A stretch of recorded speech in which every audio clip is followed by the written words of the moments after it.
Hello, this is Ahmad Jamal, and I'm presenting my new CD, Saturday Morning.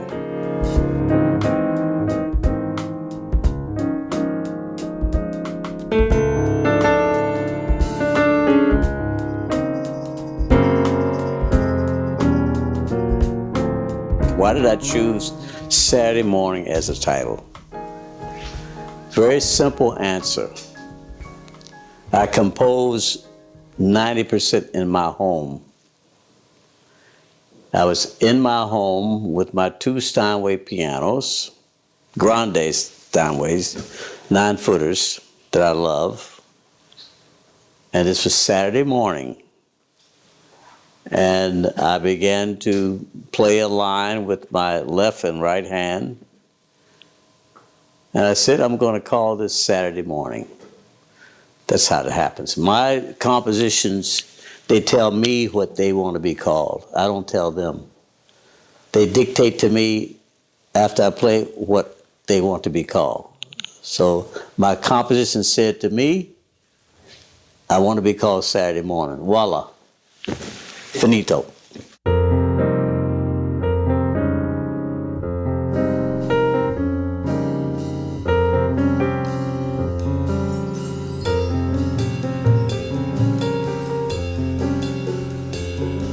Well, the statement is, I have a tribute to a wonderful man, wonderful pianist, one of my contemporaries, Horace Silver. Horace is very ill right now. The last time he came to see me, he was in a wheelchair.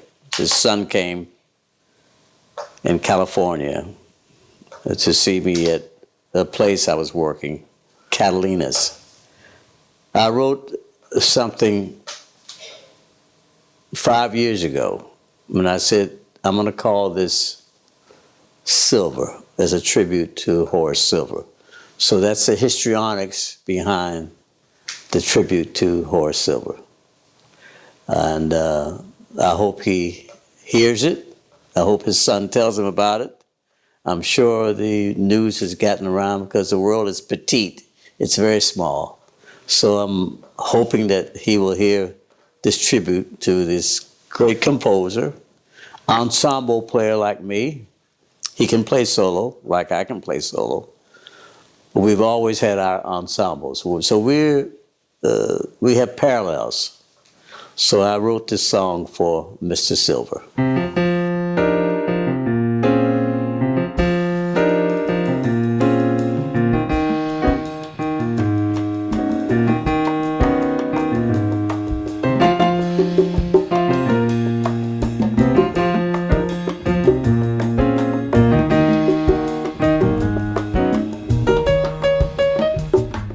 Quote my new end of quote quartet.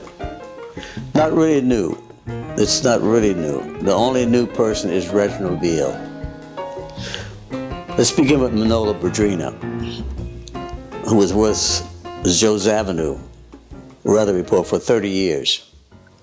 But before that, he was off and on with me as well. He's on some of my recordings going back to the 80s. Herlin Riley, number 2. His first job on the road was with Mr. Jamal. He left New Orleans with me in 1982 or thereabouts. When I dissolved that group, he went with Wynton Marsalis at Lincoln Center. So he's not new, and of course I'm not new. So the only new member is Reginald Veal. The bassist, a wonderful bassist. I've had great bassists in my life, beginning with the great Israel Crosby. Now Reginald Veal with these wonderful lines that he plays, Lines. I was introduced to Reginald Veal through Herlin Riley. So the only new member is actually Reginald Veal. And the chemistry is good, it works. So I decided to keep it. So that's the history of this, quote, new, unquote, quartet.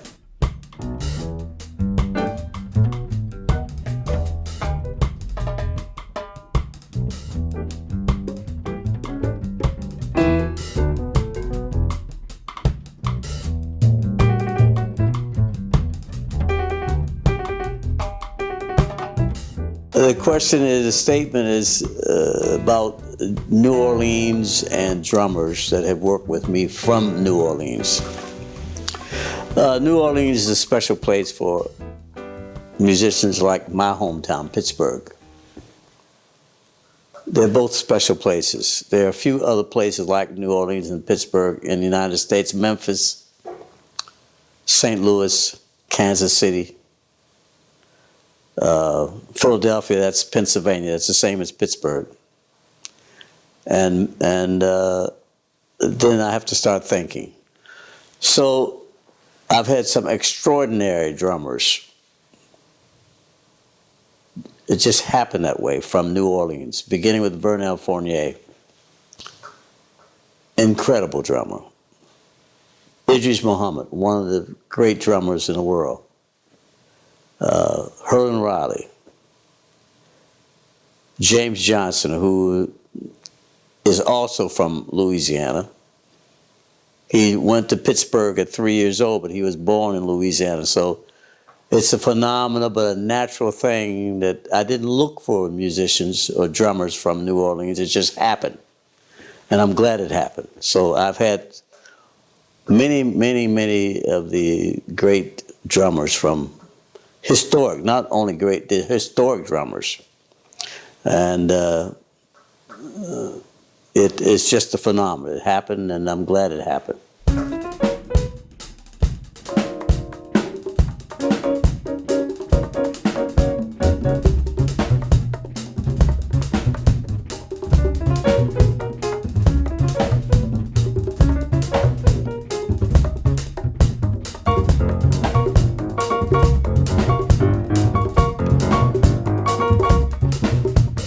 I did a concert in 1952, Duke Ellington's 25th anniversary in music. Charlie Parker with strings, this was at Carnegie Hall, 1952. Duke Ellington, Charlie Parker with strings, Billie Holiday, Dizzy Gillespie, Stan Getz, and myself. I'm the only one living from that concert. There may be some sidemen still living, but of the headliners, I'm the only one living. So how does my music develop? Develops from situations like this. I've lived in 3 eras, or 4 eras. Big band, I was a kid growing up with Jimmy Lunsford, Duke Ellington, all the big bands of that era. I was 18 years old, 19, 17, 16, when the great revolutionaries surfaced. Who are the great revolutionaries? Charlie Parker, Dizzy Gillespie. I lived in the electronic age, the present age we live in, if you can call it that, the electronic age. And then I began playing piano at 3 years old. I'm 83 now. 80 years, you have a vast repertoire. So I draw on many sources. My repertoire, I was playing Franz Liszt when I was 10 years old. I was playing Duke Ellington when I was 10 years old. I met Art Tatum, the great virtuoso, when I was 14. So I'm drawing upon all these sources in my composition and my discovery and my recordings, blah, blah, blah. So the question is, how do I develop my present persona and my present direction in music? That's how. I draw upon all these sources. I have a vast repertoire, a vast, rich sea of information from Duke Ellington, from Art Tatum, from Dizzy Gillespie, from Charlie Parker, from Billie Holiday, and so forth and so on. And from my hometown. The main thing is source for me is my hometown, Pittsburgh. Billy Strayhorn, Kenny Clark, the expatriate who came to France and never came back. Art Blakey, Billy Eckstine, the great singer, Ray Brown, Roy Eldridge, Earl Hines, George Benson, the late Stanley Turrentine, all from Pittsburgh. Earl Garner, who wrote Misty, Dodo Mama Rosa, whom the world has forgotten. So all my training comes from that town. Incredible place.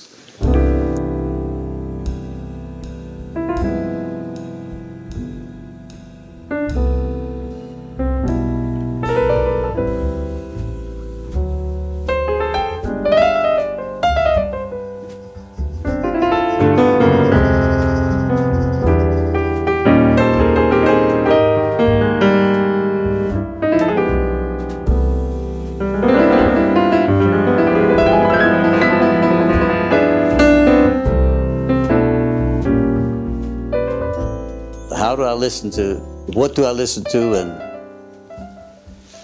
what is the state of jazz today? It continues to grow.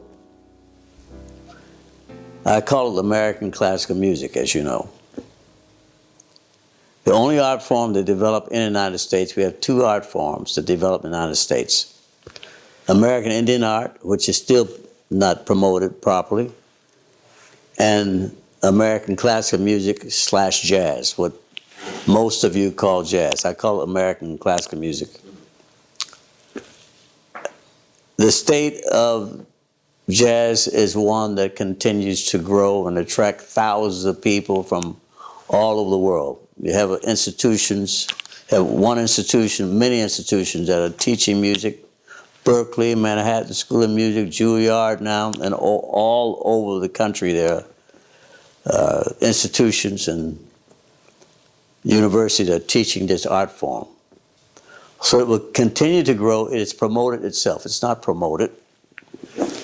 I don't see Duke Ellington every day on the tube in the United States. I see Duke Ellington, and I see myself and George Shearing and people here in France on Mezzo and some of your other channels, but unfortunately we don't have enough appreciation, as Mozart was not appreciated in his hometown. So that's the way it is. Van Gogh was not appreciated, and perhaps Emile Zola was not appreciated, although I think he was able to buy lobsters in the marketplace after Nana.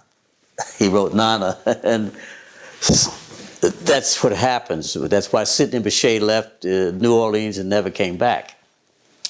And we have many artists. Johnny Griffin left the United States, never came back. But in spite of our inability to appreciate the art form as it should be in many instances, there are exceptions to that rule. Wynton Marsalis has built a great institution called Jazz at Lincoln Center. He's the exception. But in spite of the inability to see the value of this music, it still continues to grow and produce phenomenal talent, produce festivals. George Wein is the father of festivals. I knew George before he started the festival concept. He came to me and told me, I have an idea. You have more festivals in Europe than you have in the United States now. But George Wein was the one that started the festival concept. So this music, what's the state of the music? It's presenting and producing some wonderful players. I have something to do with one of them, one youngster. She's not as young as she was before, but she's still young. Phenomenal talent. Hiromi is her name.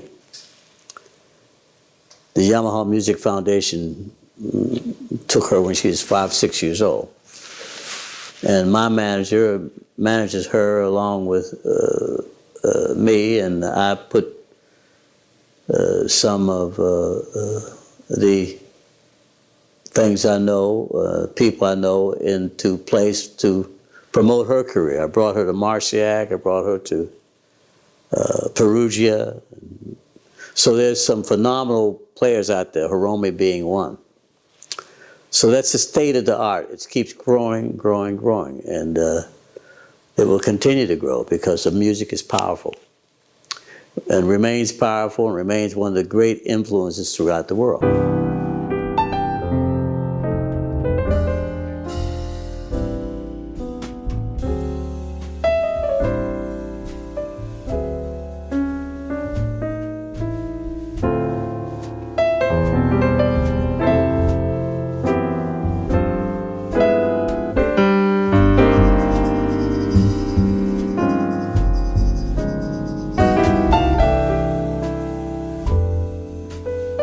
question is, what is my last musical crush? I don't quite understand. I have so many musical crushes. Because there's no such thing as old music. They're programming Mozart right now. And Duke Ellington is a baby compared to Mozart, right? So it's only good or bad. There's no such thing as old music. It's either good or bad. So I have a lot of crushes, many.